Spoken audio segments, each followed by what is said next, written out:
Bonjour, dans la vidéo 14.2, nous allons parler des angles dans les triangles particuliers, c'est-à-dire le triangle rectangle, les triangles isocèles et les triangles équilatéraux. D'abord, avant de commencer avec le triangle rectangle, rappelons une définition qui dit que deux angles sont complémentaires lorsque leur somme est égale à 90 degrés. On dit qu'ils sont complémentaires. Dans un triangle rectangle, puisque c'est un triangle comme les autres, mais pas tout à fait, la somme des trois angles est égale à 90 degrés, mais il possède un angle droit, c'est-à-dire un angle qui fait déjà 90 degrés. Dans un triangle rectangle, les angles aigus sont donc complémentaires.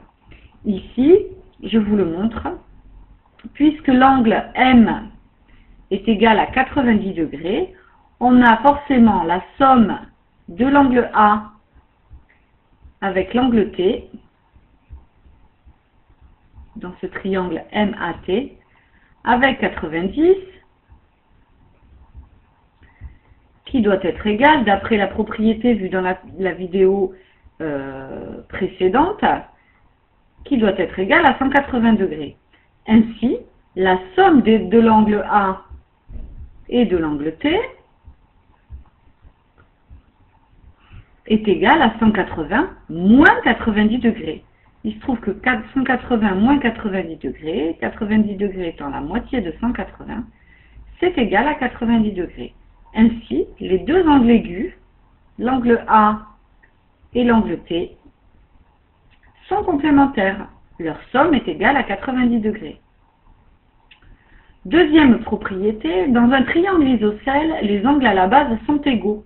Alors cette propriété n'est pas directement une conséquence de la somme des angles qui fait 180 degrés, mais ce qu'on appelle les angles à la base, c'était pour vous montrer cela, ce sont les deux angles qui sont dont l'un des côtés est un des côtés du triangle isocèle qui est égal à l'autre.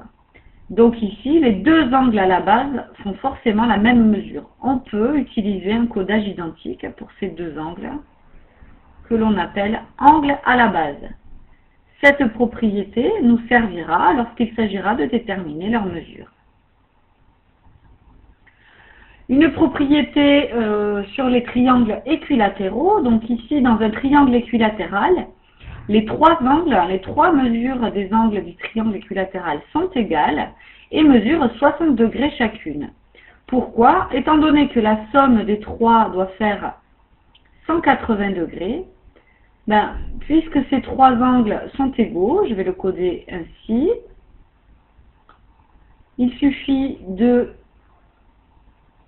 diviser la somme 180 degrés par 3. Et 180 degrés divisé par 3, c'est égal à 60 degrés.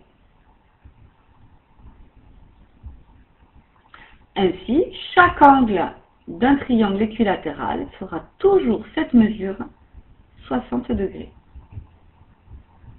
Pardon. Voilà. 60, 60, 60. Merci de bien vouloir répondre au questionnaire laissé à la suite de cette vidéo concernant ces trois propriétés.